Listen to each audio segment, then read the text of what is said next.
So you think, VP, nung 2022, people are really clamoring na maging presidente ka ng Pilipinas, number one ka, at yung decision mo to run ng vice president, konektado rin dito sa destiny na itong sinasabi mo. Yun na, hindi ko siya ma-explain. Pero baka yun nga yung plano talaga ng Diyos, diba? Kasi at that time naman, ni-recruit lang ako para tumakbong vice president.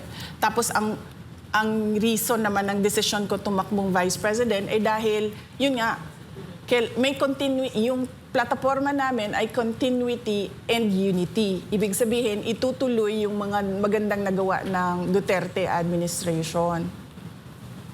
At ibigay sabi ko nga, hindi ko man maibigay na tumakbong Pangulo, pero tumakbo ako on a national stage as Vice President. So parang pakiramdam ko noon, nabigay ko pa rin sa mga tao yung kagustuhan nila.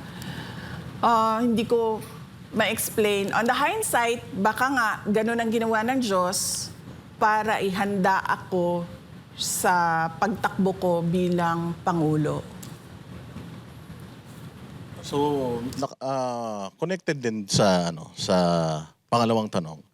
So, sabi mo kasi hindi ka pinanganak para lang habulin ng happiness.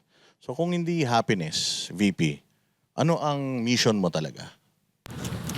Yung sinasabi ko, hindi happiness, palagay ko, hindi happiness ko kasi sabi ko nga, gusto kong maging doktor, hindi naman nangyari sa akin. Gusto kong maging 3-term. Ito talaga hanggang ngayon, masakit sa loob ko ba na hindi ko masabi sa mga tao, oy, 3 consecutive terms ako na mayor. Kasi kung isipin mo, 9 years yun mas mataas pa yun kesa sa termino ng vice president. So yung tiwala ba ng tao na ibalik-balik kanya doon sa posisyon na yon, parang para sa akin napakalaking accomplishment bilang isang tao. So hindi pa rin, wala pa rin sa akin. So, ang tingin ko, hindi para sa akin ang magplano kung ano yung kagustuhan ko sa buhay ko. Ang para sa akin ay makinig sa Diyos at makinig kung ano sinasabi ng taong bayan. Kaya yun ang sinabi ko. Yung turning point ko, halimbawa, bababa ako kasi may bibilin ako sa 7-Eleven. Bibili akong kape. Tapos, yung security guard magsasabi, lumabang ka. Wala man siyang, hi, hello, uy, Inday Sara, wala. Sabihin lang niya, lumabang ka. Ganon lang. At marami yun, hindi lang isang tao ang naggaganon. So parang ako ba, nararamdaman ko na yung, kumbaga, desperation nila. Kasi namimilit na sila ng isang tao na nagsasabi din na ayaw ko yung buhay ng politiko. So parang ako, 47 years akong ganyan. One day, noong Christmas break, naisip ko, bigay ko sa mga tao yung gusto nila para sila maging masaya. So yung mission ko ay hindi yung kasiyahan ko, kundi kasiyahan ng mas nakararami.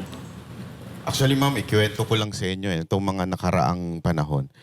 Na-frustrate po talagang tao kasi kita natin, tumataas ang bilihin. Alam na natin, most corrupt yung 2025 budget. Tapos inulit pa ngayon 2026. Lahat ng tao, tapos nagrarally, pero wala naman nangyayari. Talagang frustrated na. May point na nga sa kanila na ayaw na nila makialam sa politika dahil grabe. Kaya nung nag-announce po kayo, tuwan-tuwa talagang mga tao, nabuhayan, parang salamat, may aayos na sa Pilipinas. Meron po ba sa part sa buhay ninyo, since pagtungtong ninyo, hindi tinuloy yung supposedly continuity, tapos inaraw-araw pa kayong banatan, meron po bang part sa buhay nyo na parang, ayoko na, suko na ako? Wala. Dito sa pagiging vice president, walang nangyari na ganun sa akin. Kasi ang pinanghahawakan ko, yung bumoto sa akin eh. Yung 32 million na mga Pilipino na bumoto sa akin. Na kapag sumuko ako, parang sila yung sumuko. Parang napahiya sila. So, hindi ko gagawin yon. Kaya ako, noong binabanatan na ako, hanggang ngayon binabanatan pa rin ako, hindi talaga ako susuko. Kaya nga, di ba, yung iba sabi nila na magre-resign na ito or i-impeach ka. Parang sa akin, hindi ako magre-resign. Kung meron kayong impeachment, edi i-impeach ninyo ako. Pero hindi talaga ako aalis kung saan ako nilagay ng mga tao kasi tiwala nila yung binigay nila sa akin. So, in consideration, yung issue ng pamilya, hindi ba kayo nababahala doon na sa deklarasyon nyo na ito, pwedeng mawalan kayo ng time with your family? Yung nakakaalam lang na mag-a-announce ako noong Miyerkules ay yung nag-edit ng Tagalog sa speech. Kasi hindi ako native Tagalog speaker, so medyo hirap ako mag-compose ng sentences sa Tagalog. Inedit niya yung speech ko. Siya, nakakaalam siya.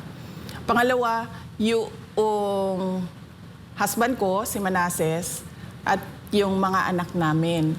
Kasi sinabihan ko na sila na tatakbo akong Pangulo. Lalo na yung mga bata, tinanong ko sila, may mga iniisip ba kayo? May worries ba kayo? May concerns ba kayo? May mga tanong ba kayo sa akin? Tapos binigyan ko sila ng mga ilang araw. Tapos binalikan ko sila, sabi ko, may tanong na ba kayo? Tapos pinag-usapan namin. Tapos binasa ko sa kanila yung speech noong Martes ng gabi. Binasa ko sa kanila yung speech at tinanong ko na naman sila ulit, meron ba kayong tanong? Sasabihin ko bukas. So alam na nila. At